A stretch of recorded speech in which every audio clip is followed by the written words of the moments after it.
Hello there. It's your humble Rōnin here with another attempt at Lounge Rōnin Live. Let's see how this plays out.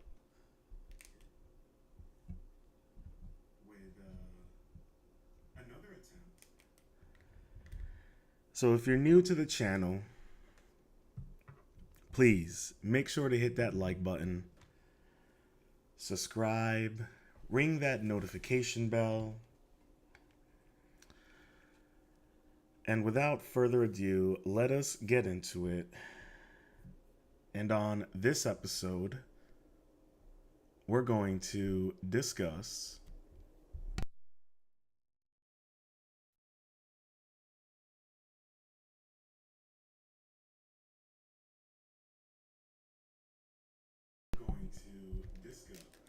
Kentucky judge killed by sheriff ran courthouse like brothel and traded sex for favors at twisted parties.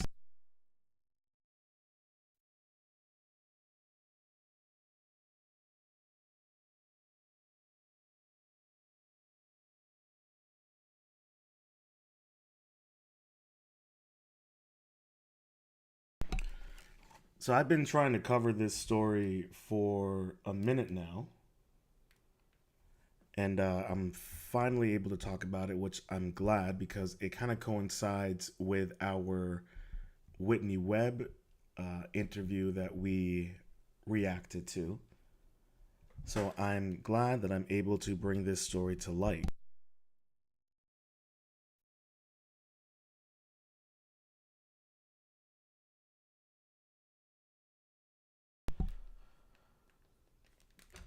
So let's get into it. And also, well, I don't even want to spoil any of it for you. So let's just get right into this article.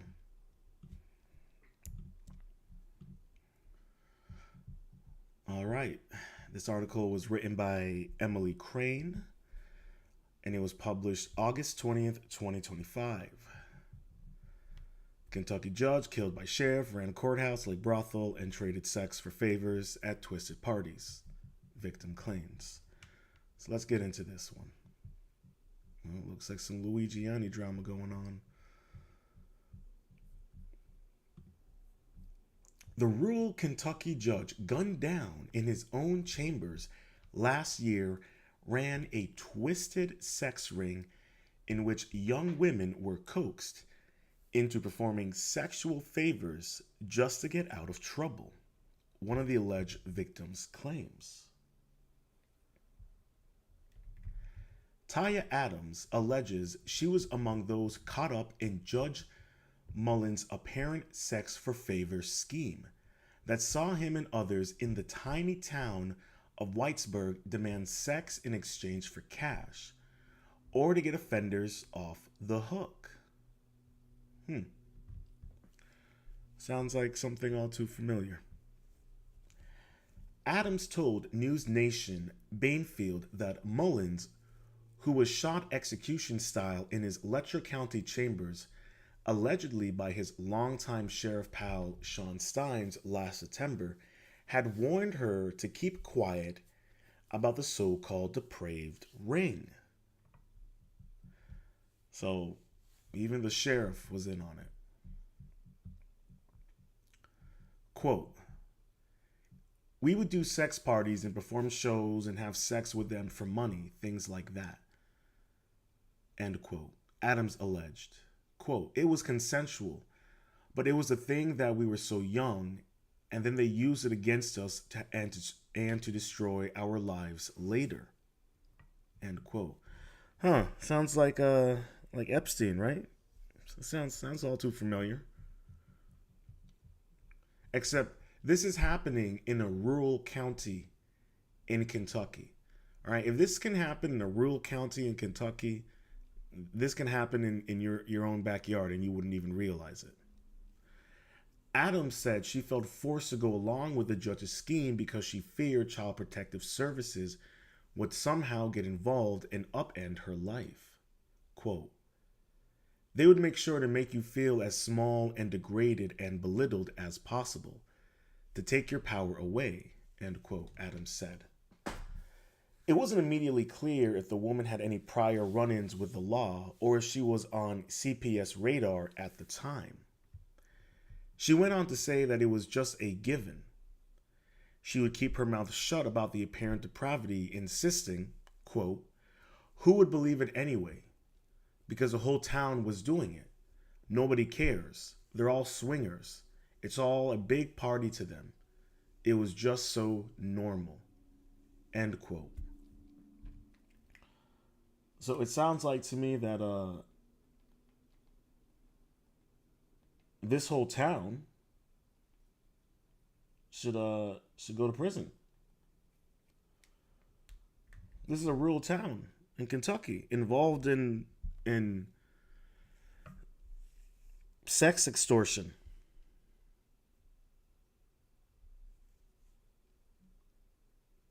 You know, like I said, if this is happening in a small rural town in Kentucky, and we're already dealing with it on a global scale, on an international scale, and now we're also having to deal with it in local communities. Like I said this in my Whitney Webb uh, reaction to her interview. Like, we need to vote these people out. We need to get these type of sick individuals out. But I mean, if the whole town's in on it, it it begins to get very, very questionable. In me personally, I'm sitting here thinking to myself, well, if the whole town was in on it, what makes you believe that there wasn't any local government, in terms of the state government, I should say, that was not involved in this? It, you know, and she looks like the product of a woman in rural Kentucky. So it's not like we're dealing with elitism here. This is something that people should kind of think about and take into consideration when it comes to these heinous, acts of depravity. And think about this: no one's talking about this. This should be national news, but again, just swept under the rug. Separately, Sarah Davis, a former deputy jailer at the Letcher County lockup, told the outlet she'd heard about the nasty and sickening stories to come out of the parties. Quote, pretty much everybody in the county knows, she said. Quote, but it was confirmed to me after working in the county jail, especially after being invited to a party myself, end quote. So, so you have this jailer, this deputy jailer, she's aware of what's going on, but she doesn't do anything about it. She just doesn't bring any attention to it. And I don't know if maybe it's because after she was invited and we can only speculate that she declined from the way it's being presented to us, that she declined, that maybe then at that point she knew, well, what's the point of me trying to tell anyone about it? They're just going to assume I'm in on it too, even though I declined it. It's a nasty situation where these local powerful individuals essentially compromise an entire town for their own sick, depraved sexual games. The claims only add to disturbing allegations that they have emerged in the wake of Mullen's chilling, caught-on-camera slaying last year, including that the slain judge had been running his courthouse like, quote, a brothel. It has since been revealed that one woman, Sabrina Atkins, threw Mullen's name into the mix during a 2022 criminal investigation into a Letcher County deputy sheriff who was later jailed for sexual assault and sodomy of a female inmate. Good Lord.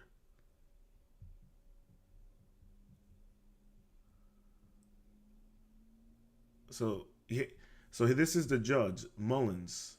His name was thrown in the investigation, but they threw this guy under the bus, the deputy sheriff.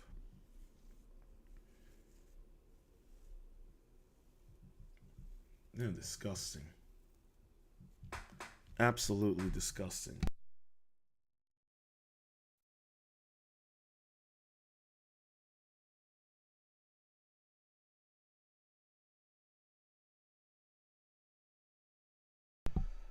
All right, let's continue. Adkins, who claimed she was coerced by then Deputy Sheriff Ben Fields to perform sexual favors in exchange for staying under house arrest, alleged the judge was in on the long-standing sextortion racket. Quote, I seen Judge Mullins having sex with a girl in the judge's chambers, end quote. Adkins told police in her interview at the time. So even the courthouse was just a big, just a big old, just a big old brothel, just fucking in his office in the courthouse. Nasty, nasty, nasty business. But then if you think about it, if he's having sex in the courthouse, everyone there knew, even the county clerks, who probably were in on it as well. This is crazy. This is think about this. This is an entire town in on a sextortion, blackmail, racketeering escapade, and we're not. No one's talking about this. I get it. You know, every single day it's just one crazy bullshit after the other. But this is wild. And you know what's funny about this is when I think about this incident in Kentucky, it reminds me of this new movie with the Better Call Saul actor, the guy from Nobody. He has a new movie coming out where he plays a sheriff, where he stumbles onto a conspiracy where the entire town is in on it except him. It's kind of like Hot Fuzz with the British film. I can't even think of the actor's name. Where the next thing they know, all of the top people in the town are in on this massive conspiracy. So this is a really scary situation to find yourself in, especially when you realize that it's happening in rural Kentucky. It's not happening in New York. All right, it's not happening in like Miami. This isn't Miami. It's not L.A. This is happening in rural Kentucky. That's why I said if it's happening in rural Kentucky, it's happening here, and it could possibly be happening in your neighborhood. You might not even know about it, or maybe you are unwillingly participating and unknown about it. This is how nasty these kind of things get. I was on the Haram Life podcast last night. Shout out to Haram Life. Much love, and really grateful that he had me on his platform, and to his audience for allowing me to speak. But I was talking about how, with our own taxes that we pay, none of it goes to improving our infrastructure. None of it improves on improving our schools or hospitals. All of that goes to causing mayhem and war and bloodshed across the seas. And now we unwittingly have blood on our hands. It's kind of like that. This, deputy jailer, she knew about what was going on, but didn't do anything about it. She didn't bring it to the state. She could have brought this to, federal investigators. At any point, anyone could have. The question is why. This is a really sick and twisted, freaky situation. Now, this is Steins, the man who killed the judge. Now, this is where things get very interesting. Authorities have previously refused to rule out if a possible sex scandal was the motive behind the bloodshed. Oh, really? We're finding out that the entire town is engaged in a sextortion, sex trafficking, blackmail ring, but we're not gonna rule that. We're not gonna rule it out, but the whole town is in on this, but we're not gonna rule it out. Come on, guys, please. Please. The judge had been decades long friends with his accused killer and was spotted having lunch with him just hours before he was gunned down on September 18th. Chilling surveillance footage captured the sheriff stepping into his pal's office and making multiple calls to his daughter before opening fire. Steins then allegedly walked out and immediately surrendered, telling cops they're trying to kidnap my wife and kid. The sheriff's attorney later described the execution style shooting as a crime of passion due to an extreme emotional disturbance. Steins, who resigned days after the shooting and is being held in an eastern Kentucky jail without bond, has pleaded not guilty to a charge of murder of a public official. Well, that's pretty ballsy. Caught in 4K HD, Blu-ray, DVD, and you're gonna say, "No, I didn't do it." Hey, more power to him, I guess. But this is the plot twist is that he was claiming that right here they were trying to take his wife and kid. So we don't know what happened in that conversation between him and the judge. We don't know if the judge made threats. We don't know if the judge made um, alluded to threats or to information regarding the sheriff that would make the sheriff perceive a threat.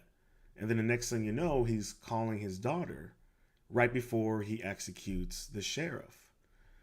You know, a part of me thinks that maybe they were trying to coax and wrap the daughter and wife into this. We don't know. And then who was trying to kidnap the wife and kid? Was it local people? Was it people outside of the state? Was this part of, for what we know, it could be an intelligence operation? I mean, the more you look into all of these, sex trafficking, blackmailing rings, the more you find out it's some form of intelligence operation. So who knows what's really going on in Kentucky? Just something that I've thought about.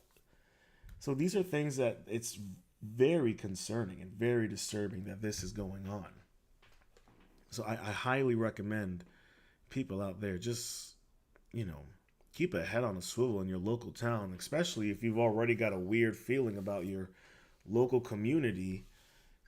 Just keep an eye out. You don't know what they might be up to. Ugh. It's a very, very disturbing story. Very disturbing incident. But this is unfortunately the world that we are currently living in now. And I highly implore people, like I said, just be very mindful of your community and who you interact with. And I don't know what else to say. It's getting weird out there, and people are getting a little too comfortable with expressing their depravities. But like I said, we won't know. They might sweep this entire incident under the rug. We might never find out what's really going on in this Kentucky community. For all we know, like I said, this might have something to do with intelligence agencies. These type of things tend to be connected. But time will tell. I might keep an eye on this story because I do really find it fascinating. And I'm really curious to see what type of revelations will continue to be brought out from this case. So, if I end up doing a part two, I'll let you guys know. I'm happy to see that my connection is working a lot better and the audio is doing much better. It was a bit of a hiccup, bit of a headache, but we managed to persevere.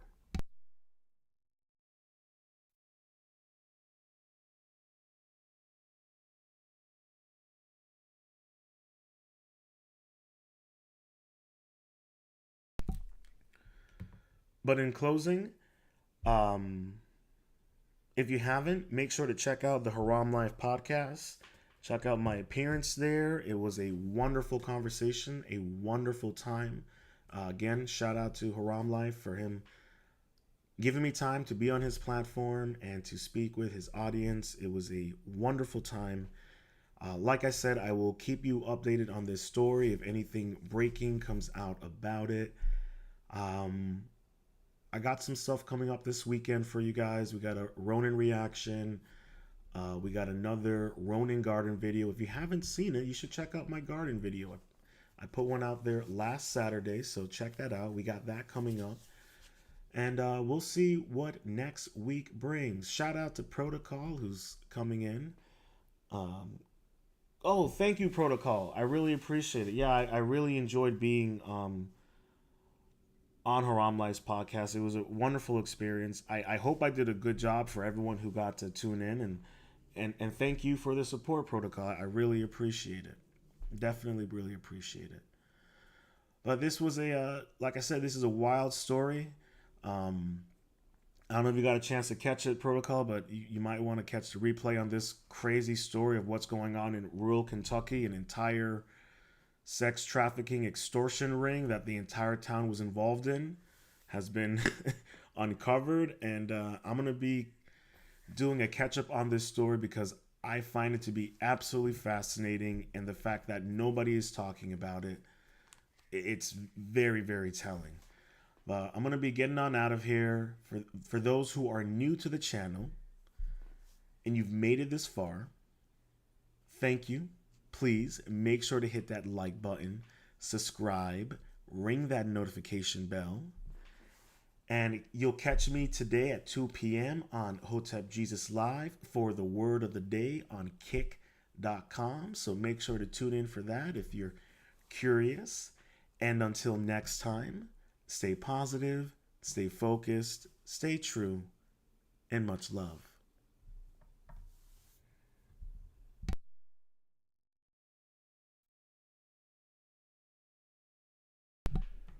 Will the sheriff walk? Hold on. We got to come in. Hold on. Protocol, I do not know if the sheriff is going to walk. He has this is you're going to love this. They have him in 4K executing the judge. They have him calling his daughter right before he executes the judge. And he is saying he's innocent, that he didn't kill the judge. Even though he walked out of the judge's office. Mind you, the judge was having sex with women in his office in the courthouse. And he tells the police, yeah, I did it. They were trying to kidnap my wife and kid. So who knows? Like I said earlier in the live stream, maybe this has some type of intelligence operation going on to it. I don't know. But it's a very, very interesting story. If this sheriff walks free, I don't even know what that means for this community or what the larger story is. But it's a doozy, Protocol. If there's more to this, I'm definitely going to be keeping up to it. I'll see you guys at 2 p.m. at Hotep Jesus Live on kick.com. If you haven't, check out the Haram Live podcast. Please make sure to subscribe to their channel and check out my guest appearance. And I'll see you guys next time. Stay positive, stay focused, stay true, and much, much love.